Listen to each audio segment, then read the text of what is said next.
요한일서 2장을 계속 읽어보면 빛 가운데 있는 것이 진짜 예수 믿는 사람이고 또 빛 가운데 있는 것이 예수님과 사랑에 듬뿍 빠진 사람이다. 이제 그렇게 말해요. 여러분 예수님과 사랑에 듬뿍 빠진 사람이 되기를 원합니다. 정말 예수님을 사랑할 때는 그 예수님 생각할 때는 어디든지 달려가야 돼요. 그리고 정말 우리가 사랑하는 사람이 미선아 나 학원 앞이야 이러면 학원으로 바로 가야 돼.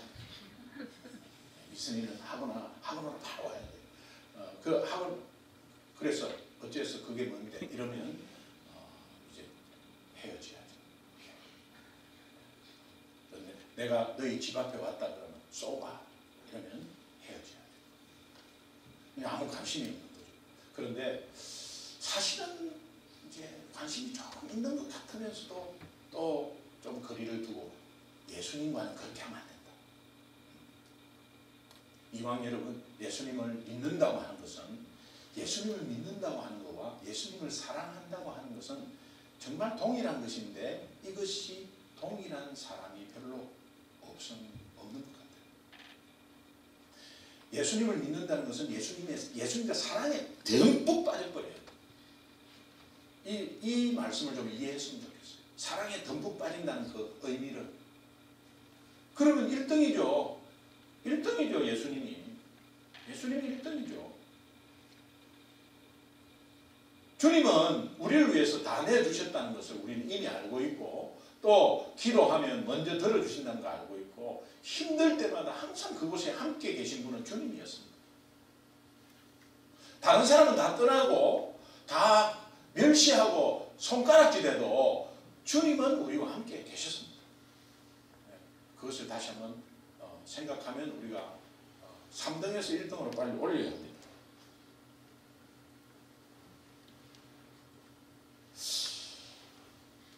어떤 목사님이 교인들이 좀 자주 싸우더랍니다. 그래서 목사님이 이제 이대로 부임해 와가지고 자꾸 싸우더랍니다. 그래서 무슨 하나가 뭐가 안 되나. 그래서 이제 조금 리더들을 좀 불러가지고 조금 이렇게 다투는 걸 좀 그만뒀으면 좋겠다고 이제 그렇게 부탁을 했답니다. 그러니까 리더들이 웃으면서 목사님 신경 쓰지 마세요. 우리 교회를 다 사랑하니까 교회를 잘해보려고 하는 거니까 너무 신경 쓰지 마세요. 다 잘해보려고 하는 거라고. 그래서 이제 목사님이 이렇게 자세히 좀 그 뒤에 봤대요. 봤는데 진짜 교회를 잘하려고 하더래요. 교회를 잘하려고 다투더래요. 정말 각자 열심히 교회를 위해서 하더래요. 근데 이제 그게 부딪히니까 이제 다투더래요. 그래서 다시 불러가지고 여러분들이 교회를 잘하려고 하는 거 내가 봤다.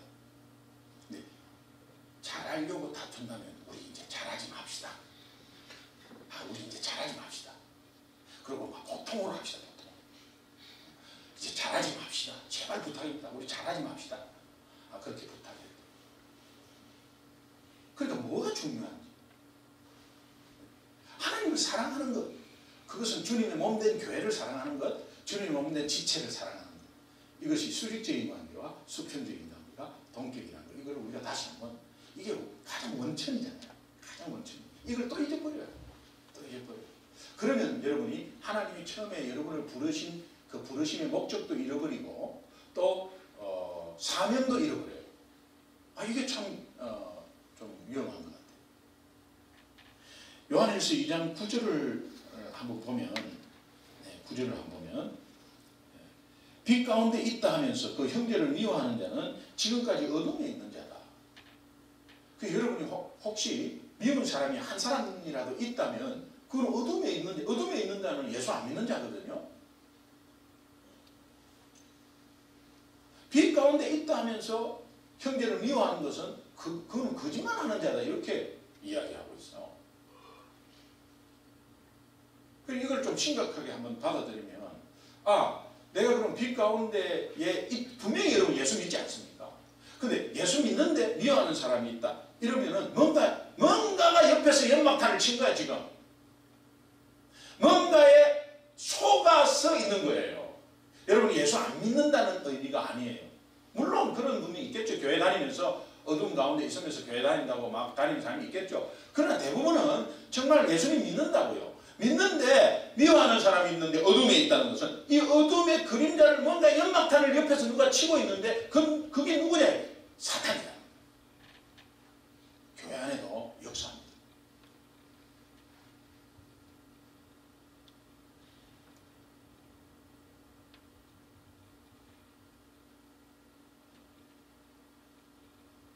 (11절에) 보니까 그의 형제를 미워하는 자는 어둠에 있고 또 어둠에 행하며 갈 곳을 알지 못하나니 이는 그 어둠이 그의 눈을 멀게 하였습니다. 눈을 멀게 하여. 저 어둠이라는 것이 사탄이라는 의미예요. 원어에. 저 어둠이 눈을 멀게 한다는. 그러니까 오늘 우리의 영안을 멀게 해버리는. 그러니까는 그냥 난 잘 믿고 있는 것처럼 막 사람을 미워하면서 나 예수 믿는다고 잘 믿고 있는 것처럼 그렇게 생각하면서 간다는 거예요. 그 우리를 속이는 거죠. 옆에서 사탄이 우리를 속이는 거예요. 이게 심각한 거예요. 왜? 그렇게 속으니까 사명도 잃어버리고 힘도 잃어버리고 예수 그리스도의 능력 자체나 예수 그리스도의 이름 자체도 능력이 있는 것 자체가 적용이 안 되는 거예요. 삶에. 그러니까 무기력해버리는 거예요. 2016년이 무기력한 삶이 대부분이라고 하면, 아니 그 포션이 더 많았다고 하면 여러분은 속은 거예요. 2017년은 다시는 속지 않길 바랍니다.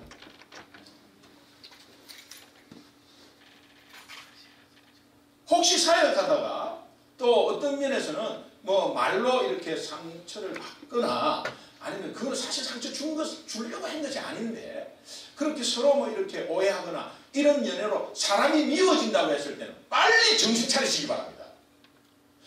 절대로 성령은, 함께 있는 성령은 사람을 한 사람도 미워하게 하지 않습니다. 한 사람도 미워하게 하지 않습니다. 내가 조금 마음에 안 들고 어떤 사역이 마음에 안 들거나 아니면은 어떤 옆에서 집사님이나 순장님이나 아니면 목회자나 뭐 마음에 안 드는, 내 마음에 안 드는 거죠. 내 마음에 안 드는 부분이 있다. 이거는 뭔가 방해받고 있는 거예요. 여러분 절대 속지 마세요. 속지 마세요. 예수님과 사랑에 빠지시기 바랍니다. 해답이에요.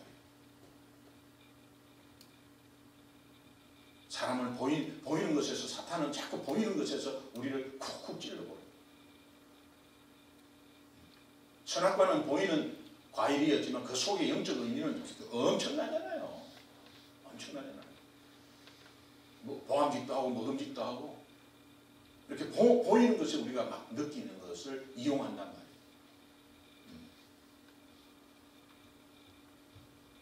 그래서 일단 우리가 이 사탄이 우리를 어둠 속에 그림자로 이렇게 연막탄을 치고 있는 이 자체는 우리의 사명을 잃어버리게 합니다. 그래서 막 두려워지고요. 또 막 여러 가지 귀찮아지고요. 또 막 머리가 복잡해지고 이렇습니다. 그거는 악한 영의 방해, 무조건 악한 영의 방해입니다. 성령은 우리를 편하게 하고요. 성령은 우리를 굉장히 깔끔하게 하고 심플하게 하고 성령은 걱정을 없게 하고 성령은 미워하는 사람을 전혀 없게 합니다. 그러니까 함께하는 성령의 역사가 아니고 어떤 복잡하고 이러면요.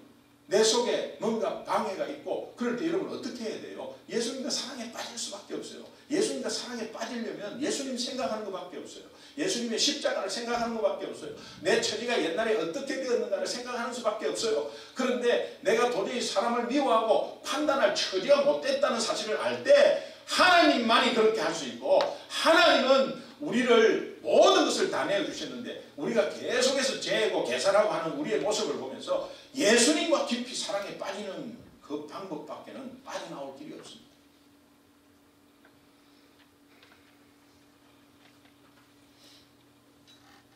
우리 사역자들하고 이제 어느 선교사님의 편지를 나누면서 결단을 하게 됐어요.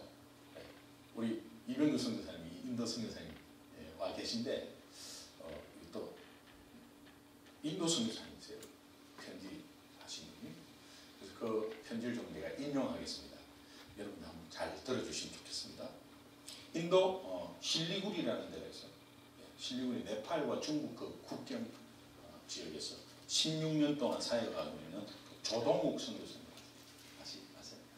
조동욱 선교사님이 한국 나왔다가 인도 들어가기 전날 새벽에 인도를 들어가려고 하는데 이제 새벽에 기도하신 모양이에요. 근데 한국에 이제 올해 조금 이제 나와 있다가 이제 인도 사모님 계시고 인도에는 본인이 혼자 나와가지고 이렇게 이제 새벽에 내일이면 이제 들어가는 아마 오늘 아침에 들어가는데 새벽에 좀 기도를 했던 거예요. 그래서 쓴 글인데 제목은 내가 인도로 돌아갈 이유를 찾지 못했다.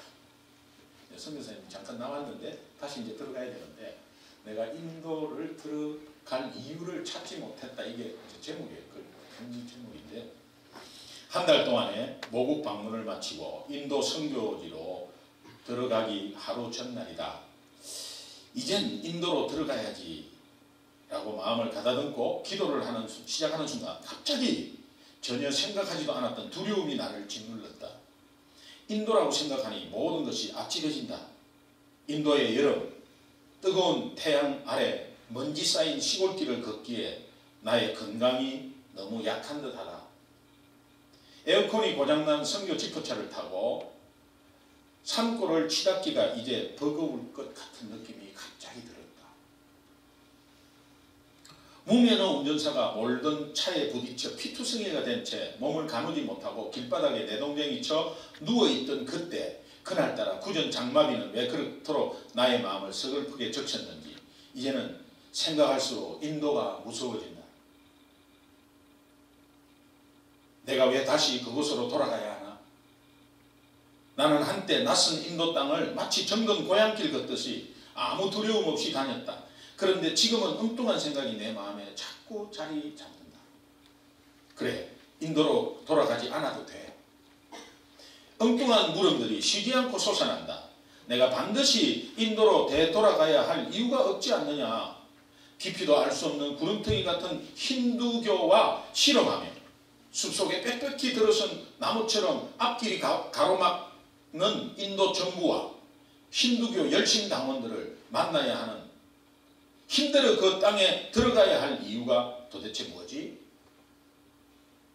16년 동안 해도 그렇게 열려지지 않는 곳인데 인도 땅을 벗어나는데 걸림돌이 될 만한 것들을 하나씩 떠올려 보았다. 가장 먼저는 가족이 떠오른다. 선교사 가족이라는 명분. 난 이미 그런 명분이나 명성이라는 것을 담을 쌓은 지 오래다. 인도에 남아있는 아내 염려할 것 없어. 전화 한 통이면 언제든지 쉽게 빠져나올 수 있지. 내가 오라면 나올 거야. 아이들, 그들은 선교지에서 겪을 모든 고생을 다 겪고 고등학교를 마친 뒤 이미 한국에 돌아와 있잖아. 아이들은 걱정 없어. 인도에 이미 뿌려놓은 사역들은 어떻게 할 거냐고?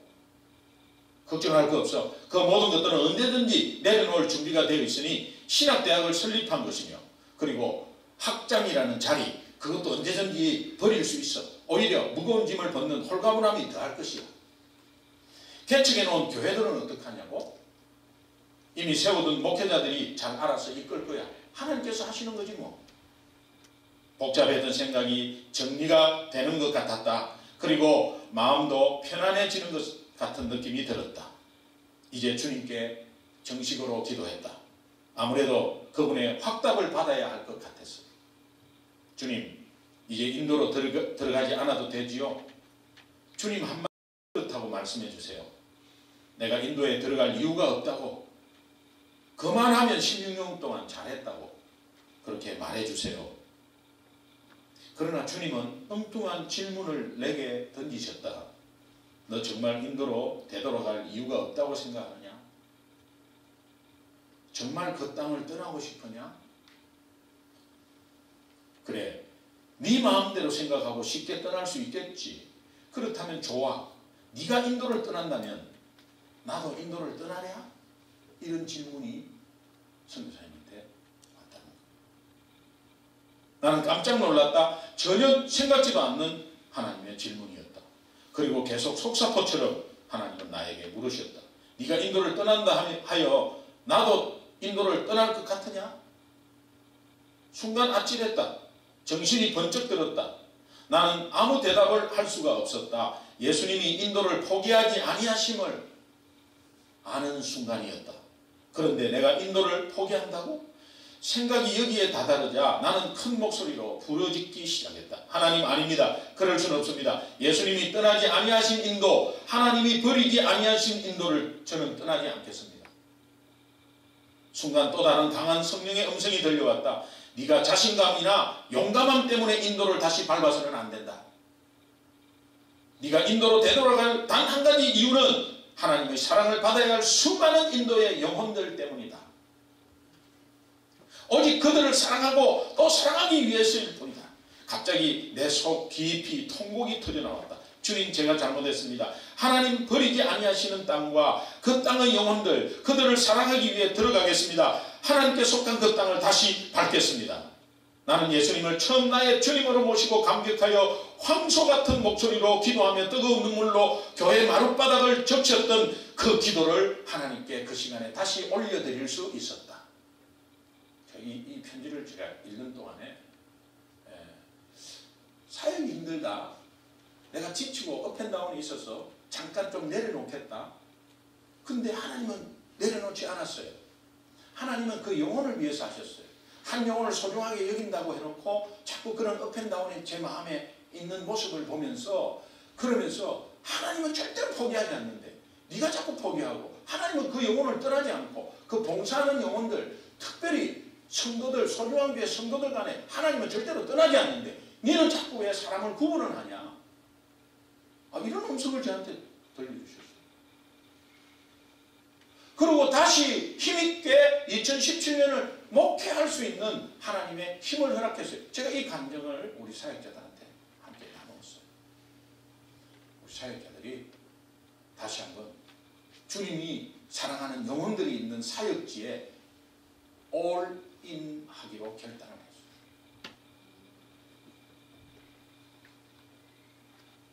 일등 하도. 그러나 육신으로 살기 때문에 부족함이 있겠죠. 그러나 이 편지를 계속 읽으려고,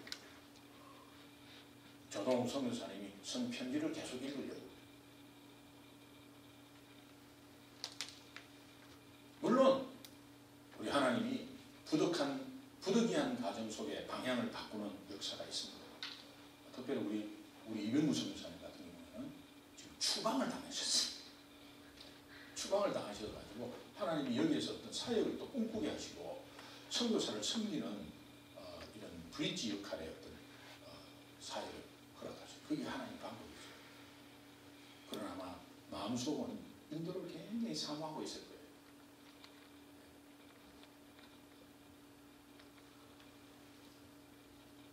우리 사역자 모두가 소중한 교회 사역지, 2017년 허락한 사역지, 그게 조동욱 선교사님이 인도로 돌아가는 그 마음을 가지고 하기로 이렇게 기도하며 결단했어요. 이것이 단지 조동욱 선교사님 아니면 저 목사, 우리 사역자들만의 해당되는 이야기일까요? 오늘 우리가 지치고 힘든 삶의 현장들이 있고 또 봉사의 현장들이 있지 않습니까? 여러분이 떠난다 할지라도 네가 떠난다고 나도 떠나랴? 나는 떠날 수 없다는 거예요. 그 자리에 주님은 계십니다.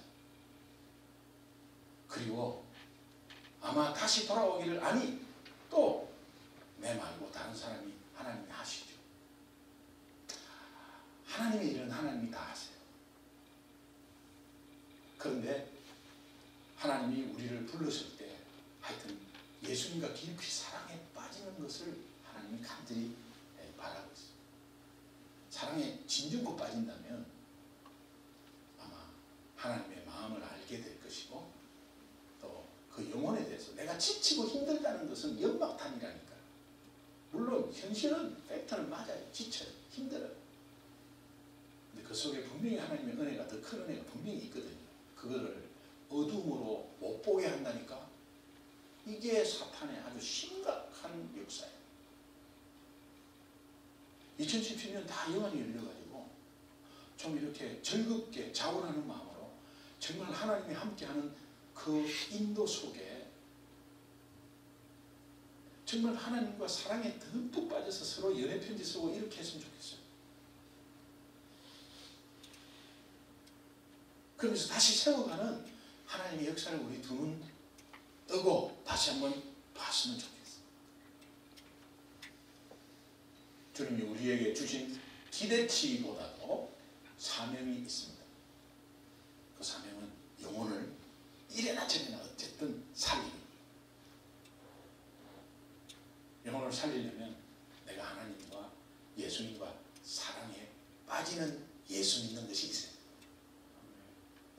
예수 믿으시죠? 이제 사랑에 빠지셨죠? 네, 빠질 거죠? 네, 미워하는 사람이 전혀 없을 거죠? 네, 그러면